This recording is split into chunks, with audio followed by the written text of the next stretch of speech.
आज हम पढ़ेंगे inflammatory response as one of the non specific defence के बारे में। और अगर हम सबसे पहले इन्फ्लेमेटरी रिस्पॉन्स की बात करें कि इन्फ्लेमेटरी रिस्पॉन्स क्या है, तो हम कहते हैं कि ये वो वाला रिस्पॉन्स है जो तब होता है जब हमारी बॉडी के जो टिश्यूज हैं अगर उनमें कोई इंजरी आ जाए।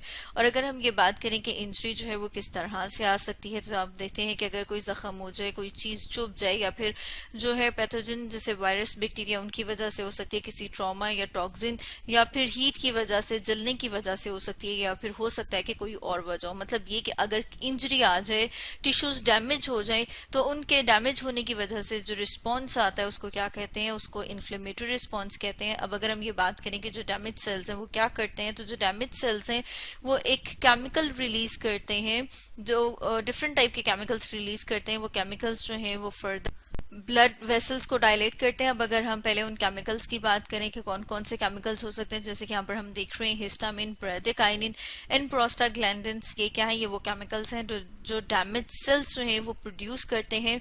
और ये जब डैमेज सेल्स जो हैं ये केमिकल्स प्रोड्यूस करते हैं, तो ये वाले जो केमिकल्स हैं ये ब्लड वेसल्स को डायलेट कर देते हैं। और ब्लड वेसल्स जब डायलेट हो जाती हैं तो उसकी वजह से क्या होता है, उनका जो फ्लूइड है, बीच का जो मटेरियल है वो लीक आउट करता है, वो निकल के बाहर टिश्यूज में आता है। और फिर उसकी वजह से क्या होती है, स्वेलिंग। स्वेलिंग कहते हैं फूल जाना। इस वजह से हम देखते हैं कि अगर कोई जख्म या चोट आ जाए तो वो वाला एरिया थोड़ा सा फूल जाता है और थोड़ा सा रेडिश हो जाता है।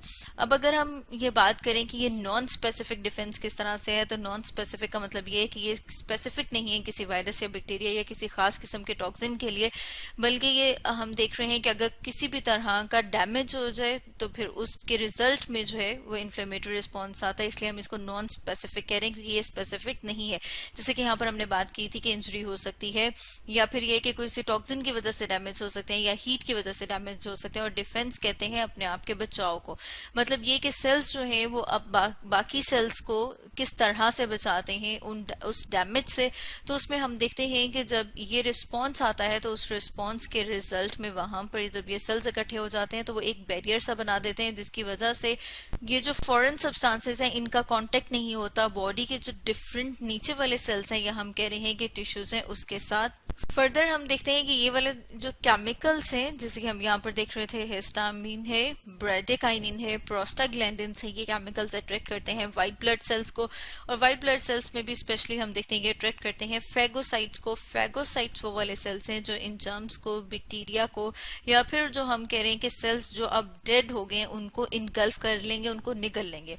अब इस मैकेनिज्म को अगर हम एक डायग्राम से देखें तो और ज्यादा क्लियर हो जाएगा। जैसे कि यहाँ पर हम डायग्राम में देख रहे हैं कि अगर कोई इंजरी आ जाती है, जैसे कि यहाँ पर देख रहे हैं कि पिन जो है उसने क्या किया, स्किन के सेल्स को डैमेज कर दिया। अब क्योंकि हम जानते हैं कि जो हमारी एयर है उसमें बहुत सारे माइक्रो ऑर्गेनिजम्स, और उसमें से बैक्टीरिया जो है वो भी क्या है, एक माइक्रो ऑर्गेनिज्म है, वो भी प्रेजेंट है। उसको एक रास्ता मिल जाएगा, वो यहाँ पर एंटर हो जाएगा जब बैक्टीरिया एंटर हो जाएगा। इसके अलावा जो सेल्स हैं वो डैमेज हुए हुए ये केमिकल रिलीज करते हैं, और वो केमिकल कौन सा है, हिस्टामिन। अब इस केमिकल के रिलीज होने की वजह से, जैसे कि हमने बात की थी कि जो ब्लड वेसल्स हैं वो क्या हो गई हैं, वो डायलेट हो गई हैं।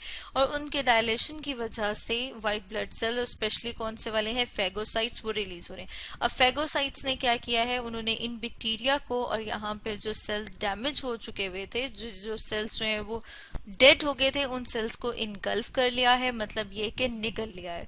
जैसे कि यहाँ पर हम देख रहे हैं कि फैगोसाइट्स कौन से होते हैं, मैक्रोफेजेस, न्यूट्रोफिल्स, उन्होंने क्या कर लिया, उन्होंने बैक्टीरिया को इनगल्फ कर लिया।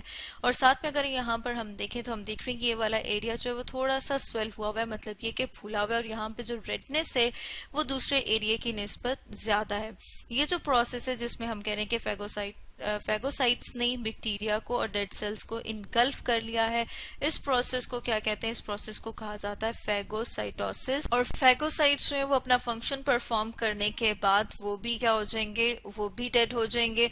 इसके साथ साथ हम देखते हैं कि ये जो किसी एरिया को, कि अगर वहां पर जैसे टिश्यूज है, इंजरी आई है, तो कुछ देर के बाद वहां पर क्या हो जाएगा, व्हाइट सा फ्लूइड इकट्ठा होना शुरू हो जाता है, जिसे पस कहा जाता है। पस जो है उसमें एक्चुअली होता क्या है, उसमें डेड टिश्यूज होते हैं, डेड बैक्टीरिया, इसके अलावा लाइव और डेड फैगोसाइट्स हैं, ये मिलके एक वाटरी सा फ्लूइड बनाते हैं जिसे कि पस कहा जाता है। तो स्टूडेंट्स, आज हमने डिस्कस किया inflammatory response as one of the non specific defence के बारे में।